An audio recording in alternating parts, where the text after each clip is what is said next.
The dangerous encounter. The restaurant. Victoria Sterling checked her diamond-studded watch for the third time that evening. The hands pointed to 10:47 p.m., and she was finally finishing her business dinner at Lucille Bleu, one of the city's most exclusive restaurants. The meeting had gone well. 3 hours of negotiations with potential investors had ended with handshakes and promises worth millions. Victoria smiled to herself, satisfied with another successful deal. The restaurant was nearly empty now. Most patrons had left hours ago, leaving only soft classical music and the quiet murmur of staff cleaning up. Victoria was a striking woman of 38, with sharp green eyes and auburn hair styled in an elegant wave. Her navy blue power suit was perfectly tailored, and she carried herself with the confidence of someone who had built a technology empire from nothing. Sterling Technologies was her baby, her pride, and after 12 years of relentless work, she had made it one of the fastest-growing companies in the country. As she gathered her leather briefcase and prepared to leave, a waiter approached her table. He was young, perhaps in his mid-30s, with dark hair and brown eyes that seemed to notice everything while revealing nothing. His name tag read Daniel Torres, and Victoria had barely noticed him throughout the evening despite his efficient service. "Your bill, Miss Sterling," Daniel said quietly, placing a small leather folder on the table. His voice was soft, almost forgettable, the kind that blended into the background noise of life. Victoria glanced at him briefly, nodded, and signed the check with a generous tip. She was always fair with service staff, even if she rarely remembered their faces. Daniel thanked her politely and disappeared back toward the kitchen. Within minutes, Victoria was walking through the restaurant's elegant front entrance into the cool night air. The parking garage. The parking garage was underground, 3 levels deep beneath the restaurant building. Victoria's black Mercedes was parked on the lowest level, tucked away in her reserved executive spot. She preferred privacy, even in parking arrangements. Her heels clicked rhythmically against the concrete as she walked through the dimly lit garage, her mind already racing through tomorrow's meetings and conference calls. The fluorescent lights buzzed overhead, casting harsh shadows between the concrete pillars. The garage was nearly empty at this hour, just a few scattered vehicles belonging to late-night diners or restaurant staff. Victoria's instincts, usually so sharp in boardrooms, were dulled by exhaustion and satisfaction. She didn't notice the 4 figures emerging from behind a large SUV until it was too late. "Ms. Sterling," a rough voice called out. "We need to have a conversation."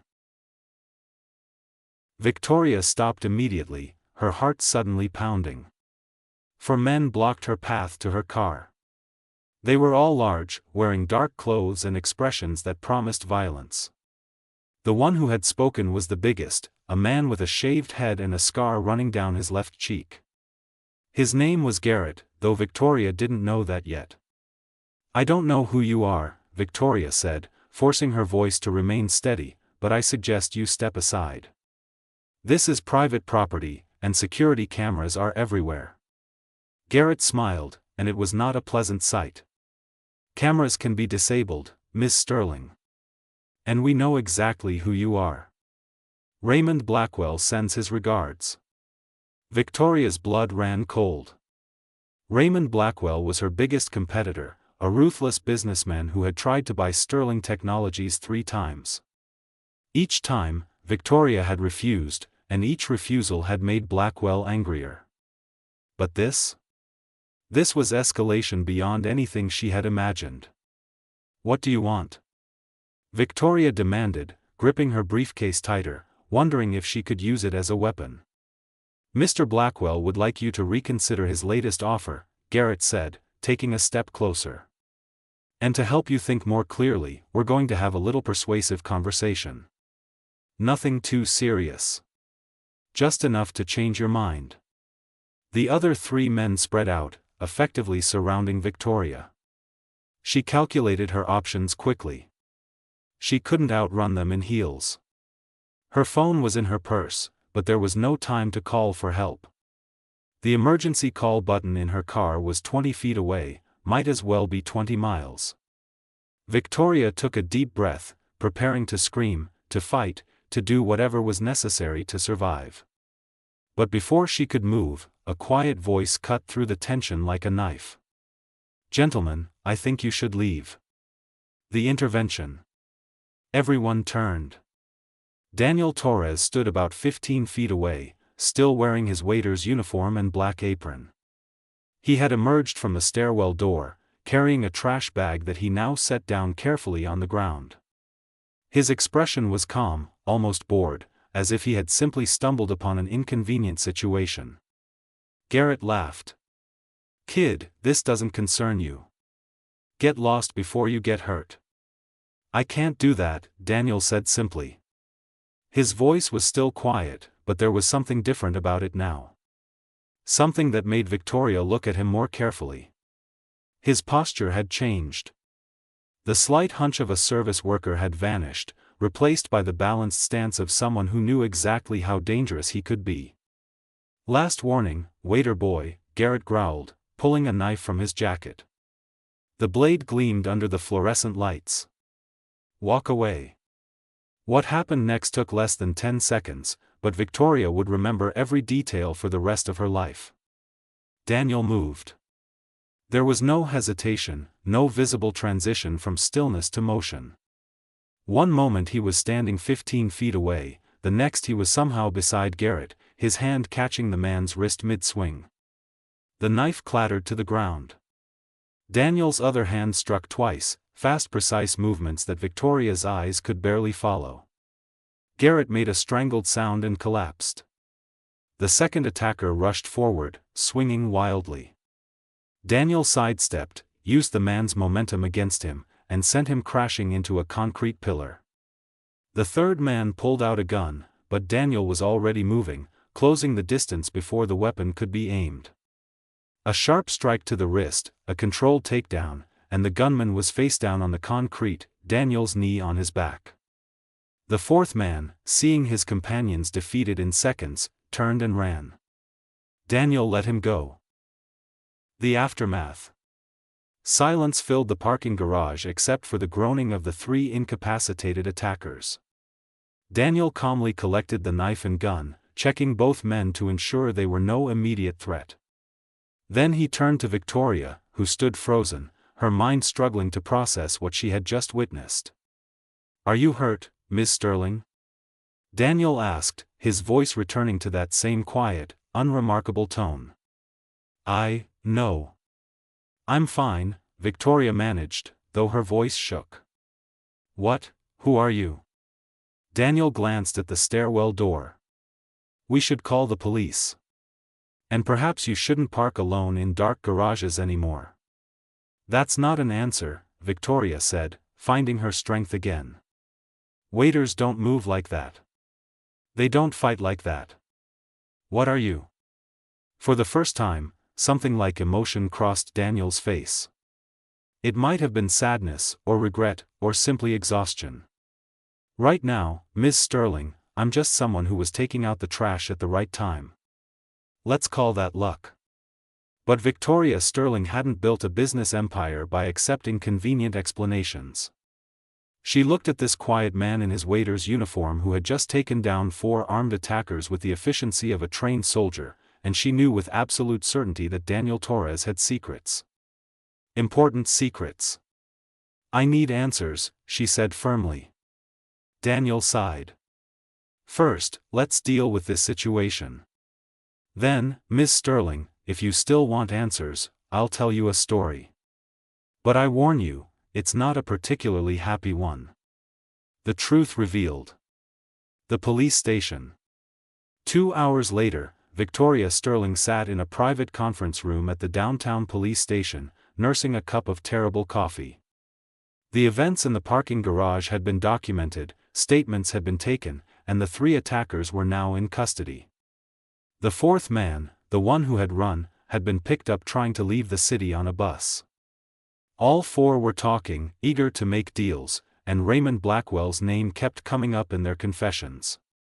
Detective Simmons, a weathered woman in her 50s, had assured Victoria that charges would be filed against Blackwell within 48 hours. corporate espionage, attempted assault, conspiracy. The man who had been her business rival was about to become her criminal defendant. Victoria should have felt victorious. Instead, she felt unsettled. Daniel Torres sat across from her, still in his waiter's uniform, answering the detective's questions with calm precision. He had given his statement without drama, describing the events exactly as they had happened, omitting nothing but also volunteering nothing extra. The detectives treated him like a hero, but also with a strange kind of careful respect that Victoria noticed immediately. When Detective Simmons finally left them alone, promising to have officers escort Victoria home, Victoria set down her coffee and looked directly at Daniel. "Who are you really?" she asked. Daniel was quiet for a long moment, his brown eyes studying her face. Then he seemed to come to a decision. "My name actually is Daniel Torres." "That part is true. The waiter part is newer." "How new?" 18 months. Daniel leaned back in his chair. "Before that, I worked in personal protection. Executive security, high-risk clients, threat assessment. I was good at my job, Ms. Sterling." "Very good." Victoria's mind raced. "Special forces?" "Something like that. I was recruited young, trained extensively. I spent 12 years protecting people who needed protection.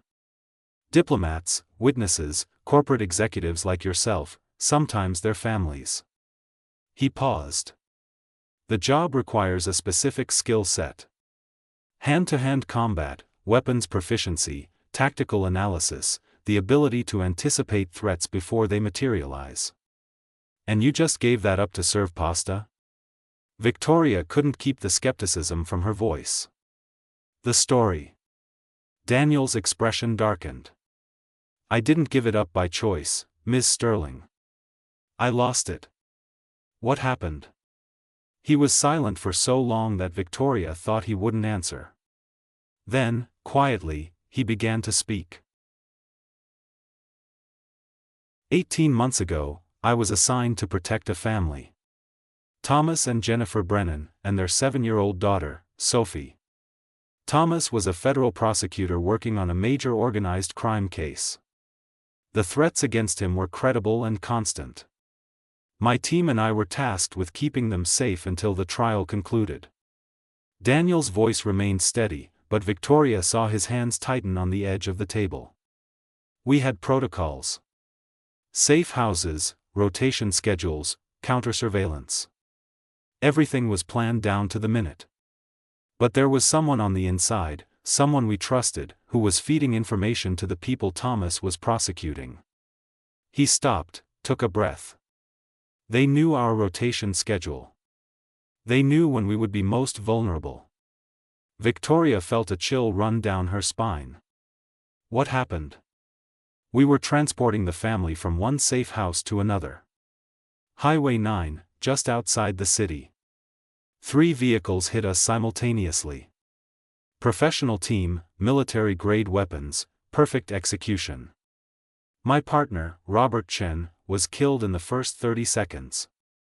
2 other agents died trying to protect the family." "And the Brennans?" Daniel's jaw tightened. "Thomas died protecting Jennifer and Sophie. Jennifer was critically injured. She survived, but she'll never walk again. Sophie had nightmares for months." "I'm sorry," Victoria said softly. "I was the team leader," Daniel continued. "It was my responsibility to keep them safe, and I failed. The inquiry cleared me of any wrongdoing. They found the mole, prosecuted him. Everyone said I had done everything right, that there was no way to anticipate the betrayal. But 3 good people died, Ms. Sterling. A little girl lost her father and watched her mother nearly bleed to death in front of her. All because I trusted the wrong person. The aftermath." Victoria understood now.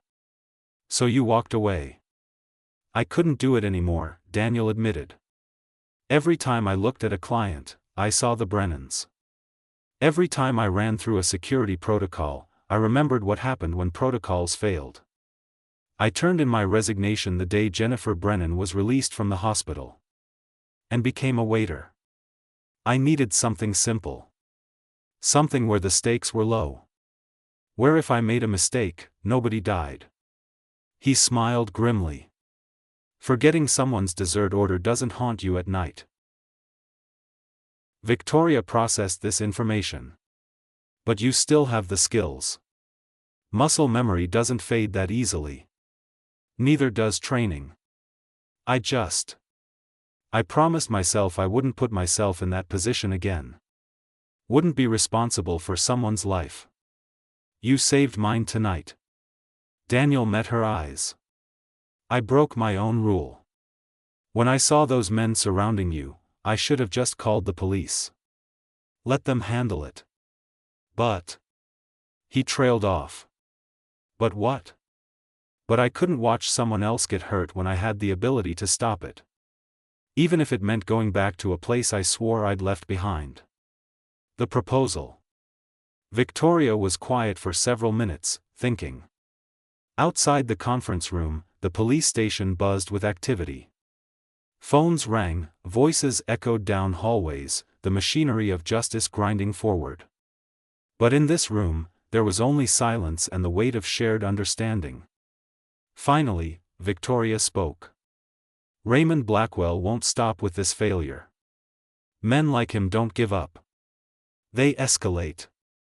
The police will protect you, Daniel said. Will they? For how long? A week? A month? Eventually, the budget runs out, the attention shifts to other cases, and I'm back to parking in dark garages alone. Victoria leaned forward. I need someone I can trust. Someone with your skills and your dedication. Daniel shook his head immediately. Ms. Sterling, I appreciate the offer, but I can't. I told you, I'm done with that life. Are you? Victoria challenged. Because from where I'm sitting, you're not done. You're hiding. There's a difference. That's not fair. Life isn't fair, Victoria said bluntly. A 7-year-old girl lost her father because of circumstances beyond anyone's control. You lost friends, colleagues, and people you were sworn to protect. That's tragedy, Daniel. That's trauma. But it's not a reason to waste your ability serving soup to people who don't even see you. Daniel looked away. You don't understand what you're asking. I understand perfectly. I'm asking you to do what you were trained to do. What you're clearly brilliant at. I'm asking you to protect someone who needs protection. Victoria's voice softened slightly. I'm not asking you to lead a team or manage other agents. I'm asking you to help me.